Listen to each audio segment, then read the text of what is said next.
Activision-Blizzard, everybody. All right. So, that Park Place says Blizzard technical artist calls for political violence against Trump supporters before disabling online presence. The fallout from Activision Blizzard's unwavering committee to DIE initiatives took a dark turn this week when a Blizzard technical artist, Kyle Hickley, made an incendiary post on Facebook that appears to call on his social media followers to commit violence against supporters of President Trump.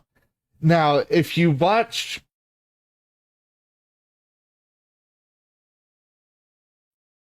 would like to see a federal FAFO for them after what was said. Are you talking about Blizzard? Jason, I do know my streams do have a delay from what I talk and what you see on air.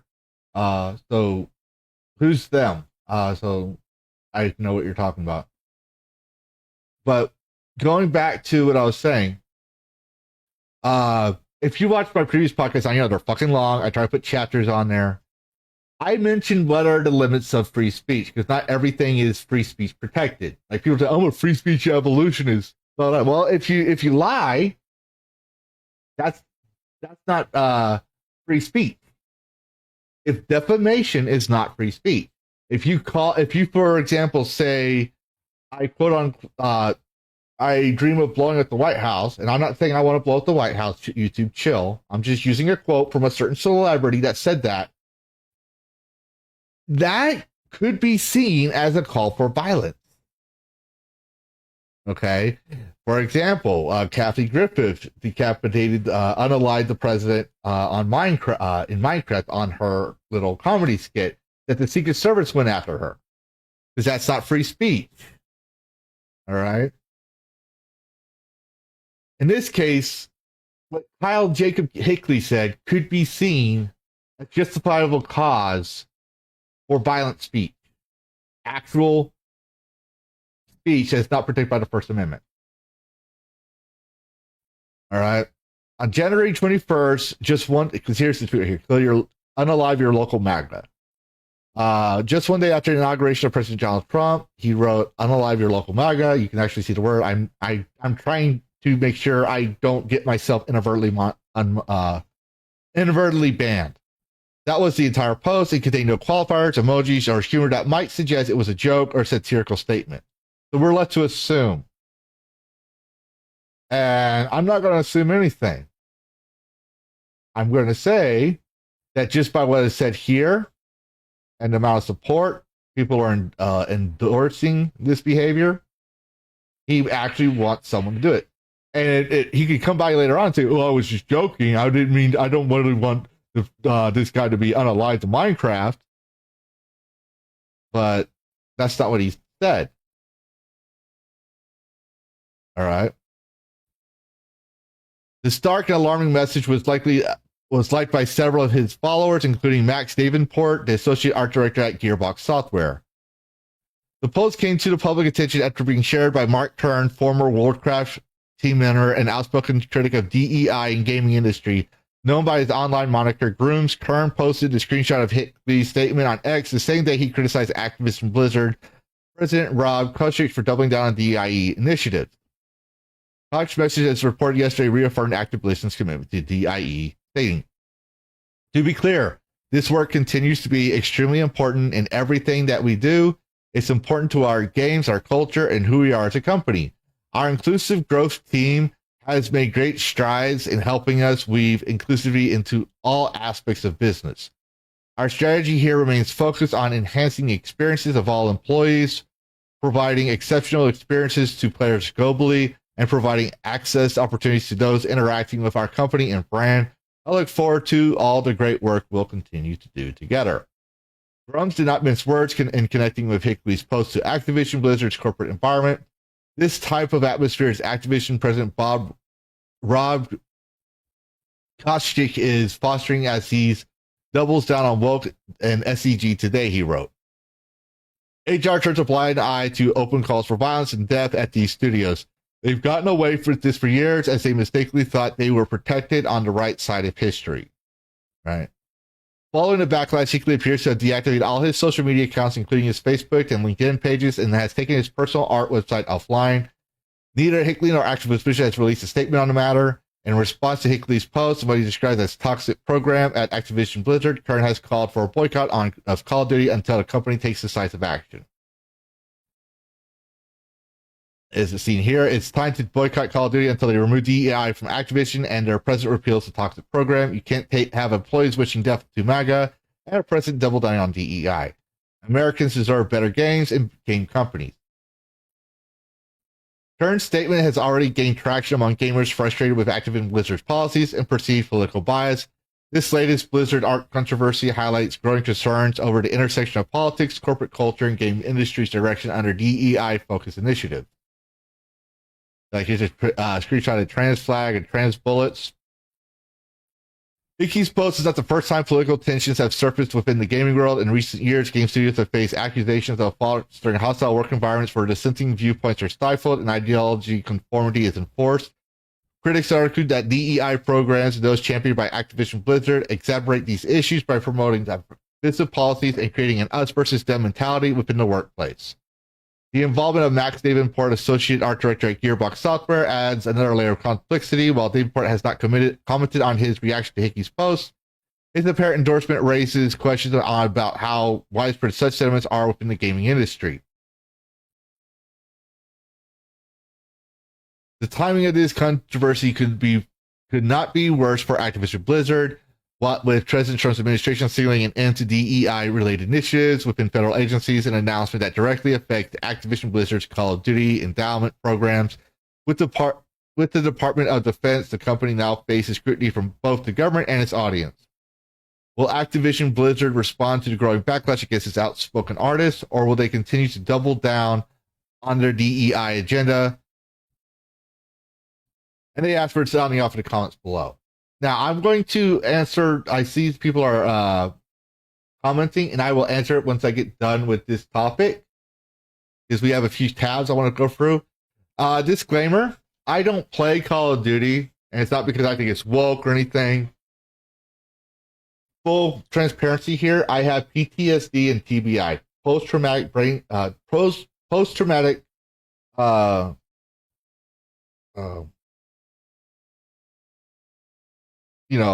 PTSD, and I have traumatic brain injury, post-traumatic stress disorder, and traumatic brain injury. I got blown up in a Humvee when I was in the military.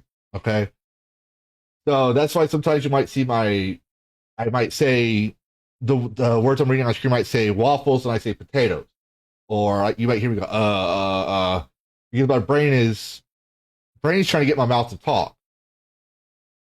My brain is fully functional. It's just when you have a brain injury, because you get hit on the head, certain synapses no longer function. So the brain has to work around it, right? And I can function perfectly okay.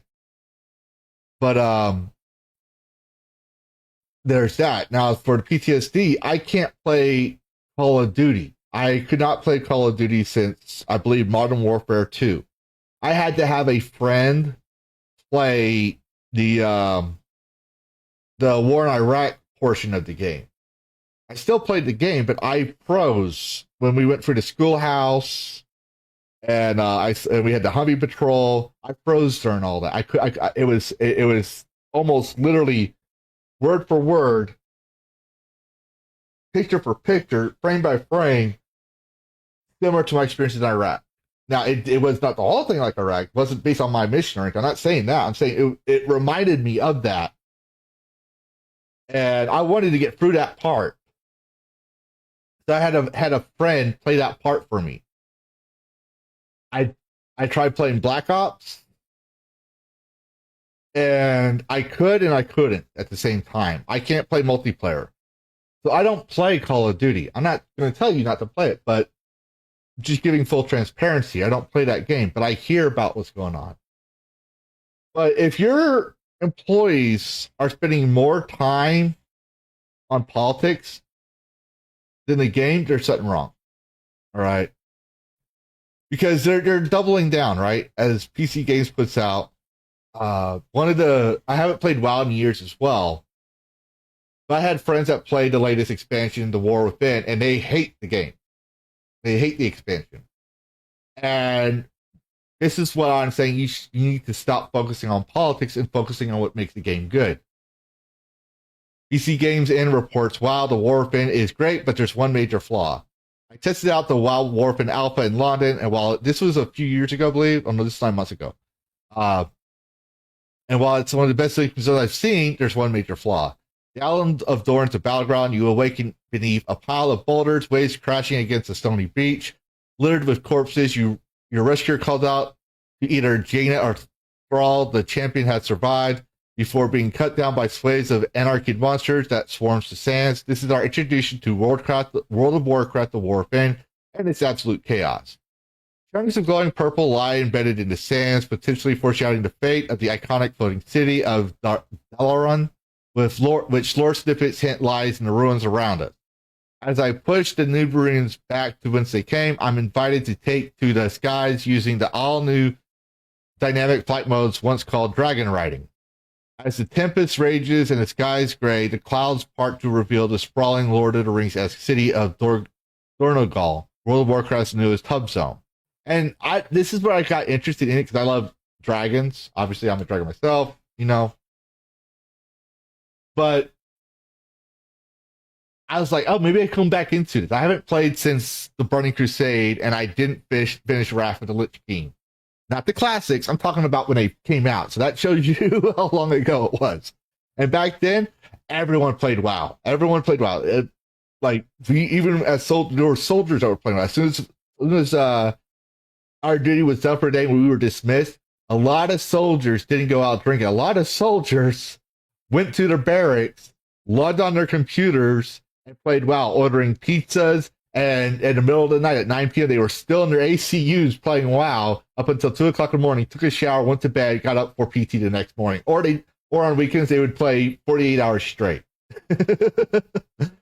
So back then, WoW was awesome. You know, WoW was like the thing, the game to play. As the tempest rages and the skies gray, okay, we already talked about. It's absolutely spectacular, carved entirely out of stone, pillars right to the streets, piercing as there are skies above. There are nooks and crannies down every alley, and there's a perfect balance of dwarven or urban mechanics and glowing view banes. So she's impressed by the aesthetic. And then she's doing her little memory. She said, the last time I remember being excited for a new zone was Zoldazar in Battle of Azeroth. Well, while the expansion itself doesn't rank very high on my tier list, there's no debating the sheer majesty of the stunning Aztec-style city exudes for the tips of its golden step pyramids. I'm skipping ahead from trying to skim through this. I've never loved the zone more, but Dornogal and the War Within as a whole may just change that. All right. So I want to skip through this because she keeps talking all the praise about how it looks. And like here's how it looks. Here's what she's praising. Okay.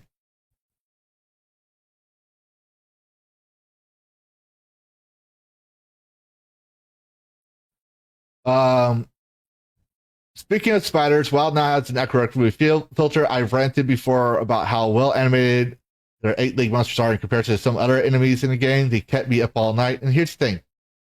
You've ranted before about how well animated their 8-legged monsters are compared to some of their other enemies. So she's saying that the spiders, arachnoids, all these 8-legged creatures have better animations than their typical monsters. Okay, from what she's saying here, they have better animation. That tells me that the other animation is not on par, so they need to. So WoW is failing in that. That's what it's telling me. They kept me all night. Let's try to confirm. But it's not just the bosses that have given the crustacean treatment. Any arachnid mounts can be transferred into crowds, so I won't have to deal with the infamous blood fang. So she's talking about the filter. Okay.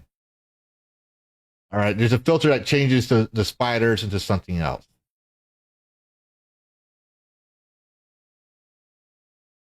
Like free falling asides, but she's. I forgot what I was putting. Basically, she's praising it and just talking about how she likes the fact there's a filter. and I'm not going to read all this because she's just like it's like me rambling.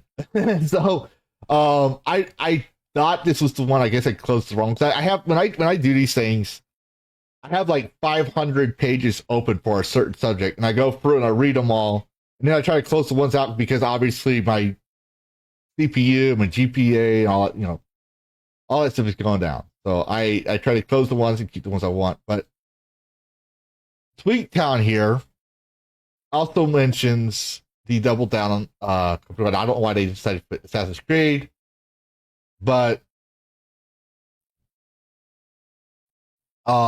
basically they're saying one of the many controversies to gaming industry surrounding diversity, DEI becomes apparent in video games, which for those who don't know can be perceived inclusion as allegedly underrepresented races, sexual orientations, or gender. So we're defining what DEI is, right? It should be noted that DEI is widely used as a buzzword as a loose definition and is translated by some in the video games industry as woke or the interjection of political agendas. Regardless of how the acronym is actually defined, some publisher developers have taken stands on either side of the DEI fence, with Helldivers 2 CEO John Paladicent writing on Twitter earlier this month that developers, if the DEI content doesn't add to the game experience, it detracts, and the game should be pursuit of amazing moments. And that's one thing I want to point out. If it doesn't add to the experience, then it's forced, right? That's why we call it woke, right? For example, Dragon Age of Elgard totally redid the story, totally redid the lore to promote a political agenda and be woke. Baldur's Gate 3 has DEI elements. It's not forced. It's just there.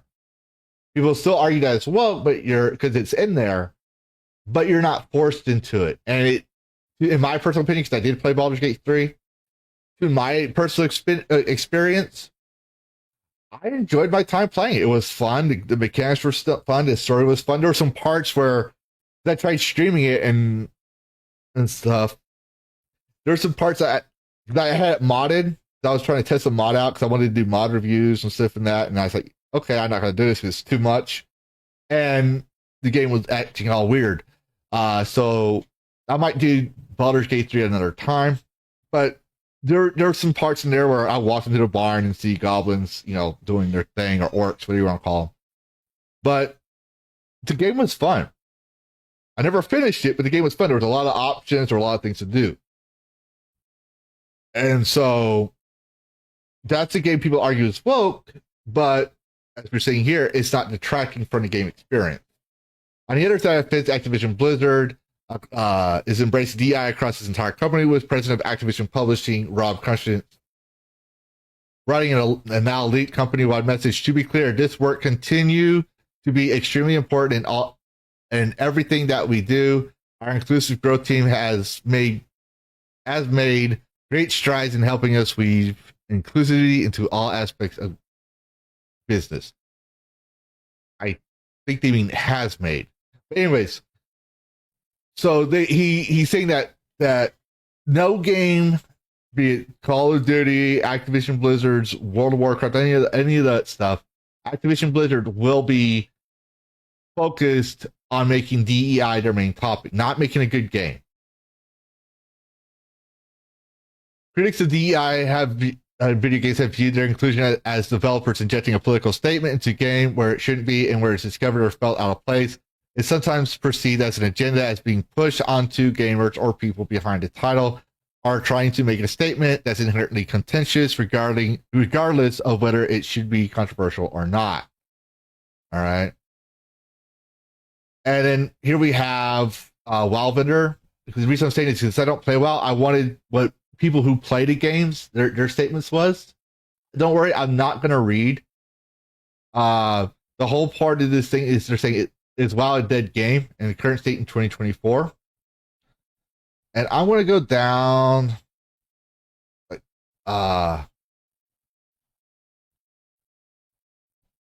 Where's that here?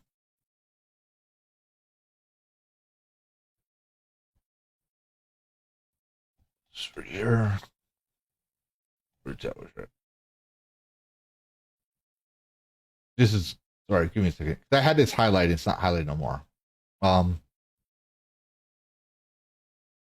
But here's the factors looked at. Although the player base numbers are great to this day, it's crucial to understand that half of the people play Classic rather than retail. So they're playing the old ones. They're playing the Classic WoW. Especially with the release of WoW Classic Fresh. However, while Classic continues to thrive, it's largely fueled by nostalgia, wishing the old days, right? So they want the old game. With most of its players being veterans from the early days of WoW, to truly assess World of Warcraft's problems and answer the question, is WoW worth it anymore? It's essential to take a look at retail.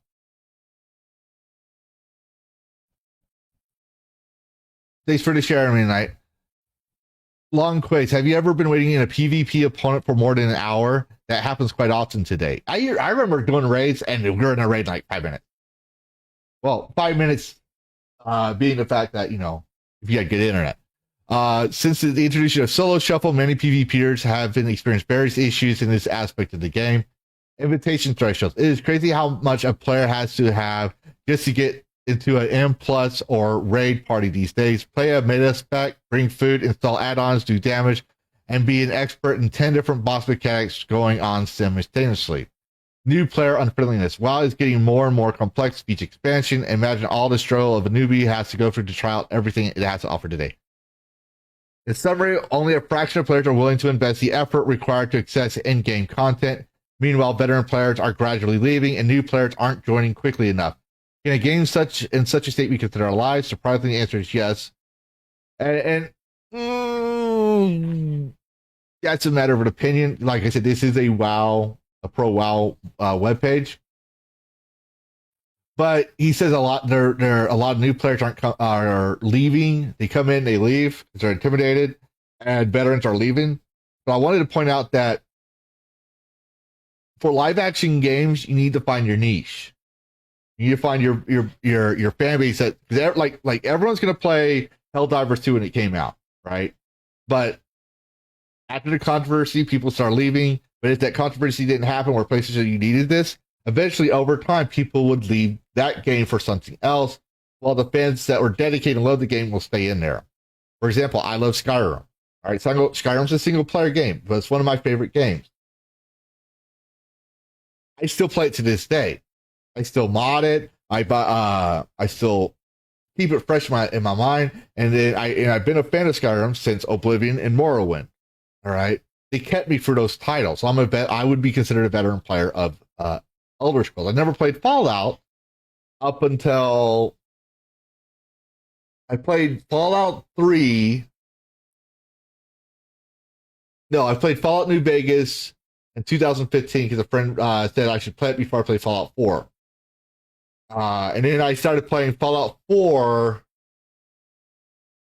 I can't remember the first time I played it, but I played it again this last month because I had a dog in there and I kind of wanted to say goodbye to my dog, so I modded it to have my dog in there. That's the last goodbye to my dog. So it was a private thing I was doing. But let's say that game was a live action game, right? Like Elder Scrolls, right? And I was playing, because I hate Elder Scrolls, the Elder Scrolls Online. I hate ESO. But let's say I was playing ESO, right? There are new players coming in, and they'll leave. Once it's no longer the new hotness, they'll leave. But then you get that fan base that's going to keep the game going, and that's why they want that live service, because it's the goose that laid the golden egg. However, if you have that thing going and you can't respect your original audience, while at the same time adding your new audience, you can't keep that balance, and you're going to do politics, you're going to lose everybody. And to be fair, WoW is a really old game. All right. So it sets a big player base, but for someone like who, if you're an old time gamer like me, around my age and stuff, you were young back in the day. How many people do you know will openly admit they play WoW today? Back in the day, when I played, everybody and their mothers, cousins, sisters, friends, aunts, uncle played WoW. You had celebrities playing out WoW. They had commercials where Ozzy Osbourne was playing WoW, right? And now it's starting to go down. You can say it's an old game, that's true, but they're also losing their veteran fan base. The Outer Raven has a review here for the War of Finn. And something I want to point out is he points out here in this picture, get ready for lots of scenes with these two. It's not about you, it's about them. Right? I don't know the storyline. I'm not going to read you the spoilers, right? So I'm going to skip through it here real quick. So let me get through here on the spoilers.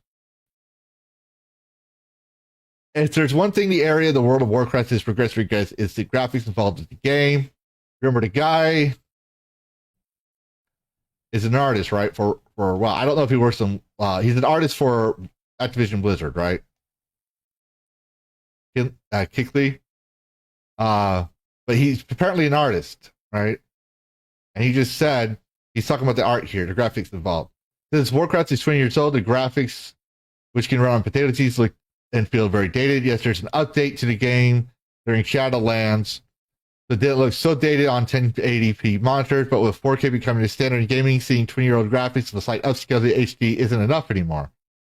With this in contrast to the main competition, Final Fantasy, excuse me, 14. I think I read it right. I don't have my glasses on. Which a lot more graphic intensive from a design and image standpoint. Warcraft just looks dated. Not to mention that for some unknown reason, this game also seems to be one of the most under-optimized games out there. Going into a dungeon where tanks could pull 10 plus mobs together and I'd hit one of my more light and sensitive spells, I'm going to see my FPS drop from over 150 FPS to 5 FPS for about 20 to 30 seconds before I get a chance to do something else, usually resulting in me getting kicked from the dungeon due to not doing anything. It's not my fault. It was an unoptimized game.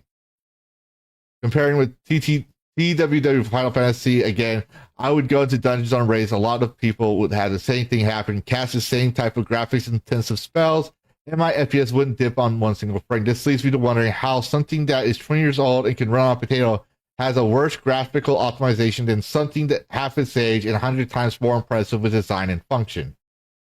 Maybe I need to wait and see if NVIDIA brings out a patch for their GeForce RTX 470 line or 4070 line that stabilizes the game so I can go back to playing it on the ultra setting I've been using for the last few years rather than normal mid-tier graphics setting that I've been forced to use at the moment. Minimum edition gameplay. World of Warcraft is a very simple beast of gameplay that has not changed its base and form of 20 years. Warcraft does nothing to change that fact. As a player, you are going through spending many hours doing the same thing over and over again. Watching numbers can go up from your levels to your gear, your damage. The numbers are going to go up, so you feel like you're doing something interesting with your time. However, what has changed, kind of, are the methods in which you are making those numbers. All right. So I'm going to skip through here. All right. You can read on this like yourself. You can Google it. It's the Outer Raven Warcraft in review. All right. But he's basically saying that it's not worth it.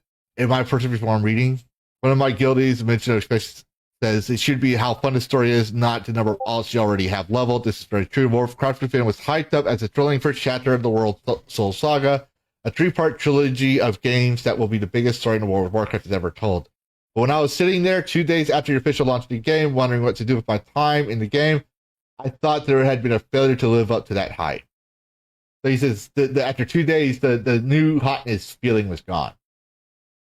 The War Within tells many great stories within itself, but the time it took to tell those stories was just too short compared to the 9 other expansions that came before this.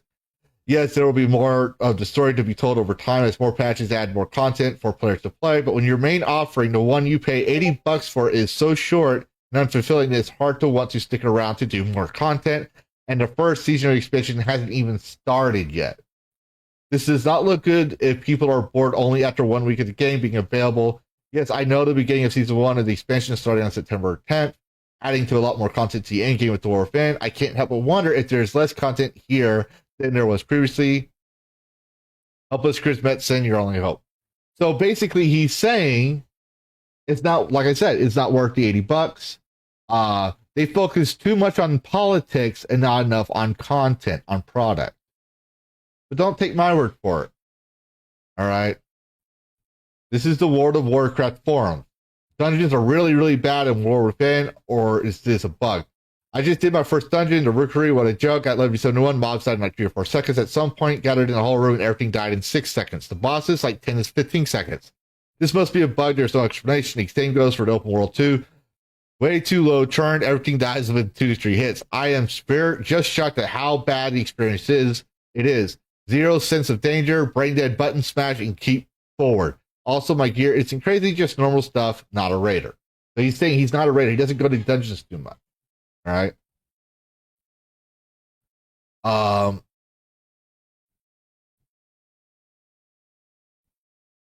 But one person points out here, like there's few that are fitting it. Right. So you can look at the forums yourself, but here's another one. Players refuse to play War of Finn. I can kind of tolerate the game right now, but my friends' opinions, one, they don't want to play anymore because of the trash, newer, and bad sounding animations. So again, they don't focus on their product. WoW now think of how ferocious sounding the classic WoW sounds when creating a warrior and using abilities. Now they are just whoosh. It seems so generic. Also, they said the game has been made too mellow. Insert Metzon's old arts and gore and the decapitations. Can't see anything in raids from. I can't see that number very well. Useless effects of other players. No setting them to essential. Don't worry. I have a vision appointment for the VA. I just gotta wait 3 months. Yeah, that's the veteran affairs for you. Also, cost of game for this game time is too high for some countries, especially since they're lost their trust in the game and won't risk to spend money on it anymore. That's another thing. Games are getting too expensive, and you're not getting much bang for your buck. No one-on-one arena, just unranked with just honor awards and basic stuff. People have been asking since DCB for this. I think he means the Burning Crusade. I don't know. I haven't played for a long time. Yes, 1K the game wasn't balanced for 1v1, but who cares? It's just a little bit of extra fun, I'm assuming. Lore takes entire years for some cliffhangers to be revealed. Why why Vol'jin did what he did, but not even now that we know the answer is extremely underwhelming. Also, too many retcons from the books. Also, broken characters like Malfurion never do anything for no reason at all. Personally, I think WoW should have died 10 years ago. I think WoW should have been laid to rest, and they should have made a new game like a WoW 2, or gone back to what they did before with Warcraft. Warcraft, the actual game before World of Warcraft. First level stat differences of gear from start to the expansion to the last patch of it are ridiculously high. It's like if you played it at the start of an expansion and returned to the last patch, you can't even damage players in PvP. I'm not saying to be able to be competitive, but at least be able to do damage them a little. What's the point in increasing stats that much, Blizz? Even if there are smaller increases of stats of items, people would still work days for 1% advantage. Reducing eye level differences would make it not feel like your progress is reset to every patch completely. This is a cry for help. I really want to play a game with my friends. So people are leaving because of bad game design. All right. That's what people are saying. So the question remains, right? Is Activision-Blizzard making a good market strategy? Right. That's what I have for this topic. I'm going to read your comments, right? But does WoW have a good market strategy? Worlds clash in endless collision. Gaming news with a fierce precision. With a spark so wild it breaks the norm. In the tempest eye of cyberstorm.